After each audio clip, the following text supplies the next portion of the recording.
Siz için bugün 2 tane seçim getirmiş. Birisi bu kalem. İkinci seçim ise bu kalem.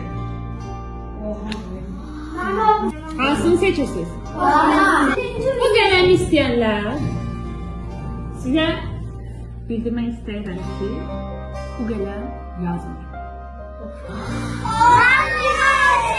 Ben size ne demek istiyorum? Hayat size iki seçim verir. Biri size hakikaten de lazım olan şeyler, diğeri size lazım olmayan şeyler. Bu size hayat hikayenizi yazmaya kömek edebilir mi sizce? Hayır.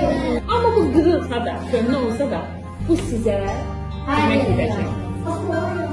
Elde olanlarla xoşbəxt olmaq. Bəli, lazım olan yazmasıdır.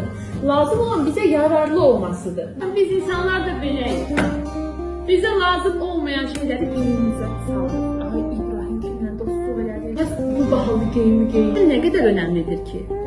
Önemsizdir. Bəli, hayat hikayenizi yazan zaman size lazım olmayan şeyler size mani olacak. Bunu bırakmaq lazımdır. Onlardan azad olmaq lazımdır. Görməsəz, bilməsəz, göydə parıldayan güneşin, ağacda açılan çiçeği, hayatta olan bir gözəllikdə heç bir mənası olmayacaq. Anlayın ki, ən pis qələm belə hayat hikayenizi yazmağa kömək edə bilər. Nəinki lazımsız olan şey. Gəlin indi lazım olmayan şeylərin arxasınca qaçmayaq. Bizi həqiqətən də xoşbəxt edəni, bizim yolumuza daş değil də çiçək olanı, bizim üçün faydalı olanı seçip onu qiymətləndirmək lazımdır. Mən sizə bu sökük qələmi belə gətirməmişim. Mən istəyirəm ki, siz hekayənizi yazmağa özünüz başlayasınız. Əlinizdə olan fürsətləri qiymətləndirib o hekayəni yazmağa başlayasınız. Hamının qələmi var? Var.